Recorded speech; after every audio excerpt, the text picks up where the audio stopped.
My baby's dead. Who's dead? My woman, she's not breathing. Okay, can you get her flat on her back? I already did. I rolled her over this bus.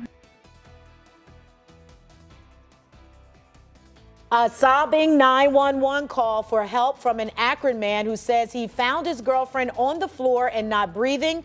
But when officers got there, they found a much more sinister scene. The same man who called 911 now charged with murder because just a little bit later, he actually confessed to killing his girlfriend. And police say this brutal murder happening inside this house where the man's 4 children also live.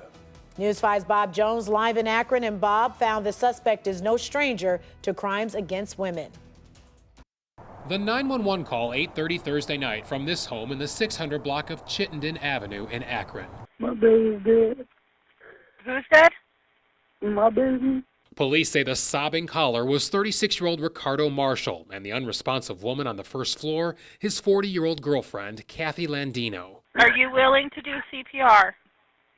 I already tried. He's cold. He's cold. Police quickly suspected Marshall and that Landino's death was not natural. In fact, investigators believe she was beaten to death by Marshall. He was initially detained and then transported to the Detective Bureau.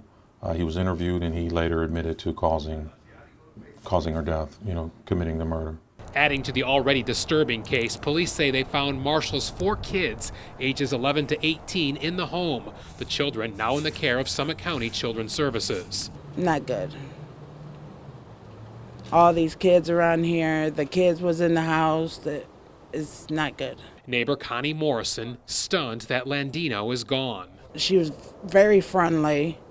She was nice to those kids. She would get up every morning and go to work. Marshall now charged with domestic violence, felonious assault, and murder. Police unsure if the kids witnessed the killing. Just the impact of that, the trauma, the lingering effects of that for a child of any age. Police say there were not any protection orders involving Marshall and Landino, but we found he does have prior domestic violence and aggravated menacing convictions, in which he was ordered to not have contact with other women. It's part of the cycle of violence, in particular the cycle of violence with domestic violence.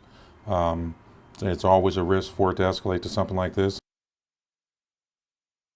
Police say that Landino also has 2 children, but they were not at the home when officers arrived. The Summit County Medical Examiner's Office has not determined a cause of death, and so far police aren't able to answer why this woman was murdered.